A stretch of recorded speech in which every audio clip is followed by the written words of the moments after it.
निर्गमन 21, 1 से 36। निर्गमन 21, 1। फिर जो नियम तुझे उनको समझाने हैं वे ये हैं। निर्गमन 21, 2। जब तुम कोई इब्री दास मोल लो, तब वह 6 वर्ष तक सेवा करता रहे और 7वें वर्ष स्वतंत्र होकर सेंत में चला जाए। निर्गमन 21, 3। यदि वह अकेला आया हो तो अकेला ही चला जाए, और यदि पत्नी सहित आया हो तो उसके साथ उसकी पत्नी भी चली जाए। निर्गमन 21, 4। यदि उसके स्वामी ने उसको पत्नी दी हो और उससे उसके बेटे या बेटियां उत्पन्न हुई हों, तो उसकी पत्नी और बालक उस स्वामी के ही रहें और वह अकेला चला जाए। निर्गमन 21, 5। परंतु यदि वह दास दृढ़ता से कहे, मैं अपने स्वामी और अपनी पत्नी और बालकों से प्रेम रखता हूँ, इसलिए मैं स्वतंत्र होकर न चला जाऊंगा। निर्गमन 21, 6। तो उसका स्वामी उसको परमेश्वर के पास ले चले, फिर उसको द्वार के किवाड़ या बाजू के पास ले जाकर उसके कान में सुतारी से छेद करे, तब वह सदा उसकी सेवा करता रहे। निर्गमन 21, 7। यदि कोई अपनी बेटी को दासी होने के लिए बेच डाले, तो वह दासी के समान बाहर न जाए। निर्गमन 21, 8। यदि उसका स्वामी उसको अपनी पत्नी बनाए और फिर उससे प्रसन्न न रहे, तो वह उसे दाम से छुड़ाई जाने दे। उसका विश्वासघात करने के बाद उसे विदेशी लोगों के हाथ बेचने का उसको अधिकार न होगा। निर्गमन 21, 9। यदि उसने उसे अपने बेटे को ब्याह दिया हो, तो उससे बेटी का सा व्यवहार करे। निर्गमन 21, 10। चाहे वह दूसरी पत्नी कर ले, तो भी वह उसका भोजन, वस्त्र और संगति न घटाए। निर्गमन 21, 11। और यदि वह इन 3 बातों में घटी करे, तो वह स्त्री सेंत में बिना दाम चुकाए ही चली जाए। निर्गमन 21, 12।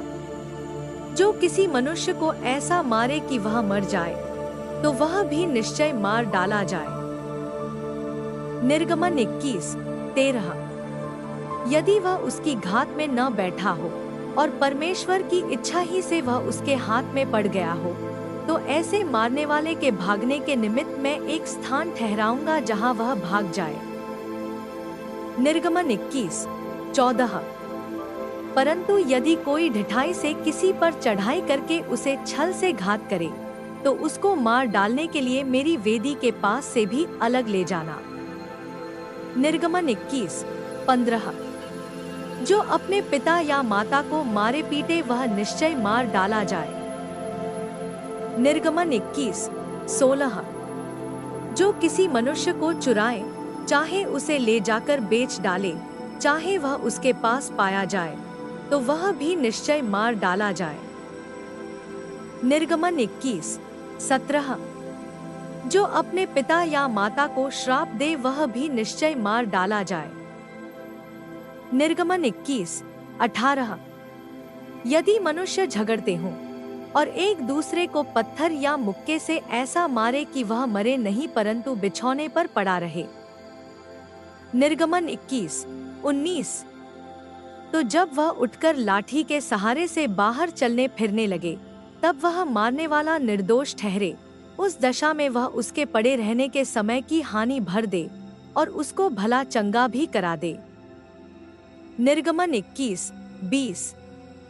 यदि कोई अपने दास या दासी को सोंटे से ऐसा मारे कि वह उसके मारने से मर जाए, तब तो उसको निश्चय दंड दिया जाए। निर्गमन 21, 21। परंतु यदि वह 2-1 दिन जीवित रहे, तो उसके स्वामी को दंड न दिया जाए, क्योंकि वह दास उसका धन है। निर्गमन 21, 22। यदि मनुष्य आपस में मार पीट करके किसी गर्भिणी स्त्री को ऐसी चोट पहुंचाए कि उसका गर्भ गिर जाए, परंतु और कुछ हानि न हो, तो मारने वाले से उतना दंड लिया जाए जितना उस स्त्री का पति पंच की सम्मति से ठहराए। निर्गमन 21:23। परंतु यदि उसको और कुछ हानि पहुंचे तो प्राण के बदले प्राण का। निर्गमन 21:24। और आंख के बदले आंख का, और दांत के बदले दांत का, और हाथ के बदले हाथ का, और पांव के बदले पांव का। निर्गमन 21:25। और दाग के बदले दाग का, और घाव के बदले घाव का, और मार के बदले मार का दंड हो। निर्गमन 21:26। जब कोई अपने दास या दासी की आंख पर ऐसा मारे कि फूट जाए, तो वह उसकी आंख के बदले उसे स्वतंत्र करके जाने दे। निर्गमन 21:27। और यदि वह अपने दास या दासी को मारकर उसका दांत तोड़ डाले, तो वह उसके दांत के बदले उसे स्वतंत्र करके जाने दे। निर्गमन 21:28।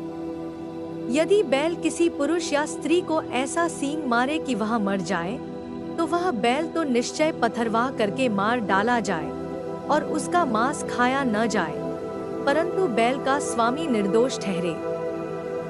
निर्गमन 21:29। परंतु यदि उस बैल की पहले से सींग मारने की आदत पड़ी हो और उसके स्वामी ने जताए जाने पर भी उसको न बांध रखा हो, और वह किसी पुरुष या स्त्री को मार डाले, तब तो वह बैल पथरवाह किया जाए और उसका स्वामी भी मार डाला जाए। निर्गमन 21:30। यदि उस पर छुड़ौती ठहराई जाए, तो प्राण छुड़ाने को जो कुछ उसके लिए ठहराया जाए उसे उतना ही देना पड़ेगा। निर्गमन 21:31। चाहे बैल ने किसी बेटे को चाहे बेटी को मारा हो, तो भी इसी नियम के अनुसार उसके स्वामी के साथ व्यवहार किया जाए। निर्गमन 21:32। यदि बैल ने किसी दास या दासी को सींग मारा हो, तो बैल का स्वामी उस दास के स्वामी को 30 शेकेल रूपा दे और वह बैल पथरवाह किया जाए। निर्गमन 21:33। यदि कोई मनुष्य गड्ढा खोलकर या खोदकर उसको न ढापे और उसमें किसी का बैल या गधा गिर पड़े। निर्गमन 21:34। तो जिसका वह गड्ढा हो वह उस हानि को भर दे, वह पशु के स्वामी को उसका मोल दे और लोथ गड्ढे वाले की ठहरे। निर्गमन 21:35। यदि किसी का बैल किसी दूसरे के बैल को ऐसी चोट लगाए कि वह मर जाए, तो वे दोनों मनुष्य जीवित बैल को बेचकर उसका मोल आपस में आधा आधा बांट लें और लोथ को भी वैसा ही बांटे। निर्गमन 21:36। यदि यह प्रकट हो कि उस बैल की पहले से सींग मारने की आदत पड़ी थी, पर उसके स्वामी ने उसे बांध नहीं रखा, तो निश्चय यह बैल के बदले बैल भर दे, पर लोथ उसी की ठहरे।